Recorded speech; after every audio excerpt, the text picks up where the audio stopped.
Retrouvons, mesdames, messieurs, Landry Salanon, qui nous aidera une fois encore à parcourir la une des quotidiens du jour.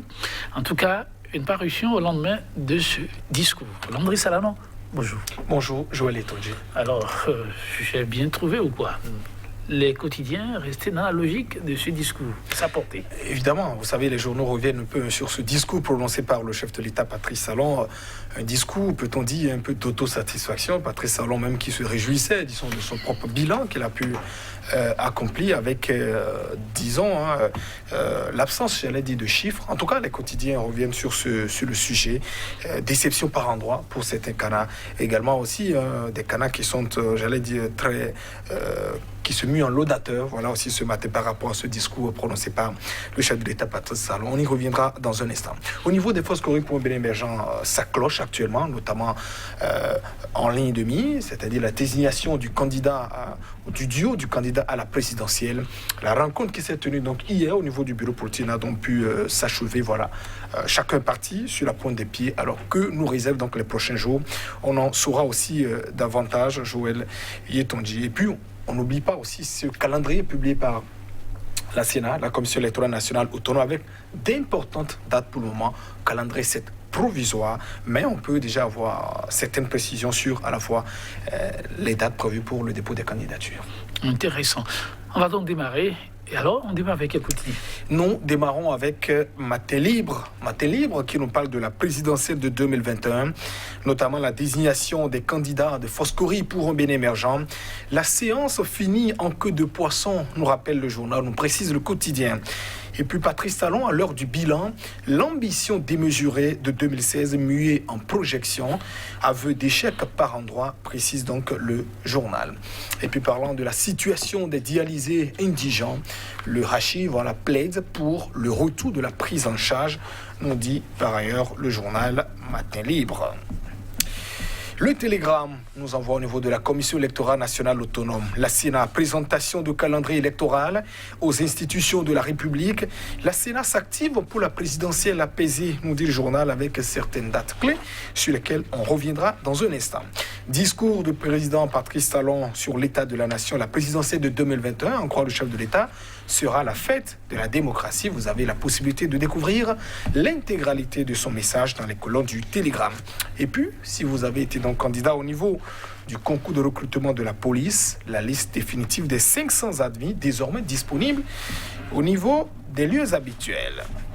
L'événement précis s'intéresse à ce message du chef de l'État, Patrice Talon, message sur l'état de la nation. La présidentielle de 2021 sera la fête de la démocratie, précise donc le journal, rappelle le quotidien. Patrice Talon satisfait du nouvel état d'esprit au Bénin, voilà ce que dit le journal. Ministres et députés apprécient aussi des réformes pour la transformation du système éducatif béninois. Et puis, présidentielle de 2021, la Sénat présente le calendrier électoral aux institutions de la République, nous dit l'événement précis.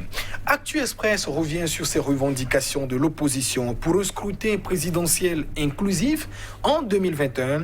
Les impérieux préalables, nous dit le journal, un fichier électoral fiable, l'indépendance effective de la Sénat, la Cour constitutionnelle, l'équité et puis la transparence dans le vote, évidemment, constaté donc par toutes les parties prenantes, dit le journal Actu Express.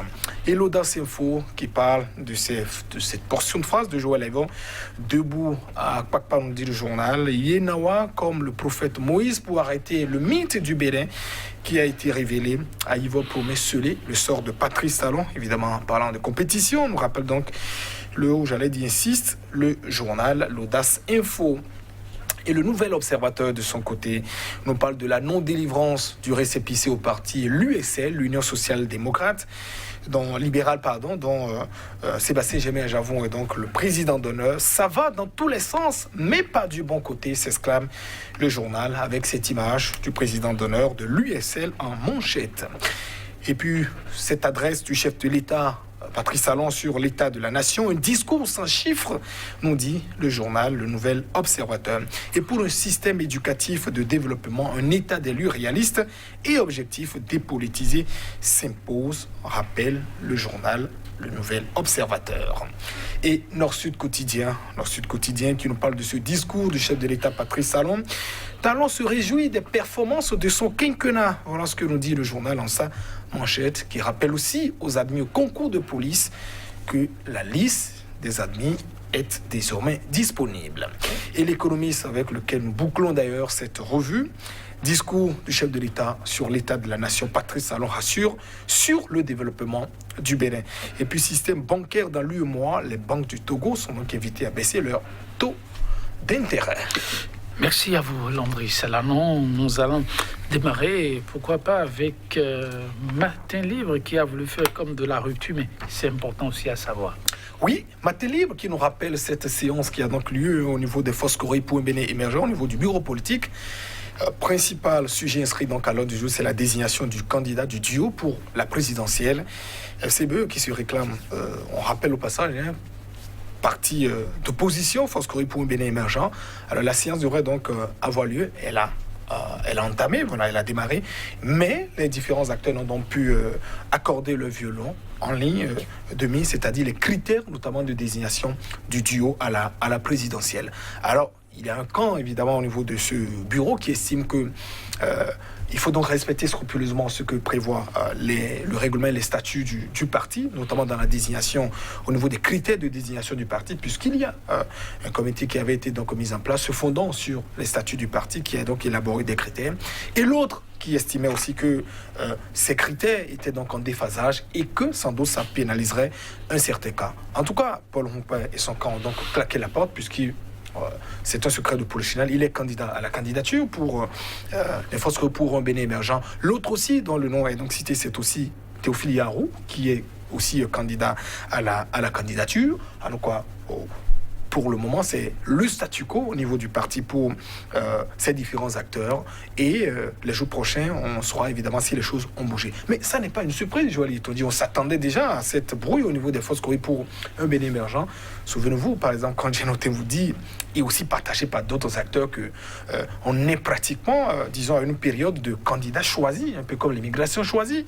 C'est-à-dire que on tend visiblement vers un système où la rupture choisira ses adversaires dans cette compétition. Et c'était l'un des reproches qui a été fait, en tout cas pour certains qui étaient beaucoup plus critiques à l'endroit des forces pour Bénin émergent, en disant même, il est vrai, vous réclamez d'un parti d'opposition, mais les vérités ou les accointances qu'on observe avec le pouvoir, cela ne vous donne pas assez de marge de manœuvre pour vous comporter en un parti libre. La rupture contrôlera évidemment le candidat au niveau des forces pour un Bénin émergent. Et pour les informations que nous reviennent, le candidat qui serait probablement pour le moment majoritaire au niveau du bureau politique, qui sera donc désigné, visiblement n'est donc pas en train de recevoir l'assentiment. Mais de qui, on ne sait pas pour le moment. En tout cas, pour l'heure, c'est un peu le blocage. Et le risque au niveau de ce parti, c'est peut-être aussi de finalement, je ne sais pas, le parti désirera, comment dit-on, un candidat, mais est-ce qu'il aura aussi le parrainage, le nombre de parrains suffisant? On rappelle que actuellement, il contrôle 5 communes. La rupture qui contrôle donc 71 communes, c'est-à-dire 71 mai sur les 77, donc qui règne pratiquement sur tout le Bénin en matière d'élus à l'issue des précédentes les élections communales. Et FCBE tout de même qui se targuait, disons, d'être l'enfant le plus chéri, en tout cas 3e plus grand bloc. Il a été d'ailleurs appelé au banquet, disons, lorsqu'il s'est agi, disons, du financement accordé donc aux partis politiques. Mais en tout cas, pour le moment, les membres rassurent qu'ils parviendront donc à faire taire les divergences et à désigner donc un candidat. Mais est-ce que celui qui sera donc désigné sera celui qui aura reçu l'assentiment au niveau du bureau politique, ou bien l'assentiment des parrains, entre guillemets, je ne sais pas, ou disons du camp qui voudrait ce que je qualifie de candidat choisi? Wait and see, comme disent les Anglais. Ah oui, on suivra. Mais en attendant, autre sujet faisant beaucoup de débats, c'est bien l'allocution du chef de l'État. Et le Télégramme choisit son angle. Oui, le Télégramme qui choisit donc son angle, parlant, disons, du discours prononcé par le chef de l'État, Patrice Talon, qui parle de le chef de l'État qui nous précise, par exemple, que la présidentielle de 2021 sera donc la fête de la démocratie.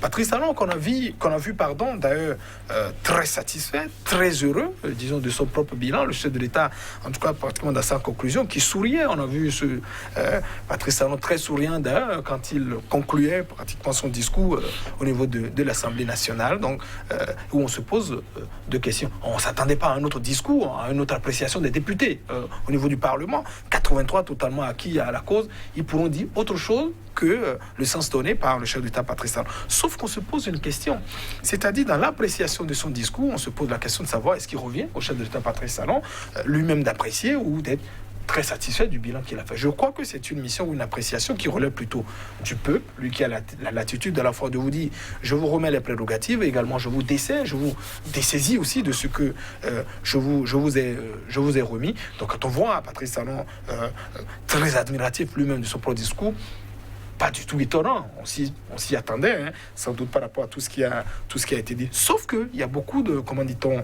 il y a beaucoup d'aspects sur lesquels on n'a pas, nous sommes restés sur notre soif.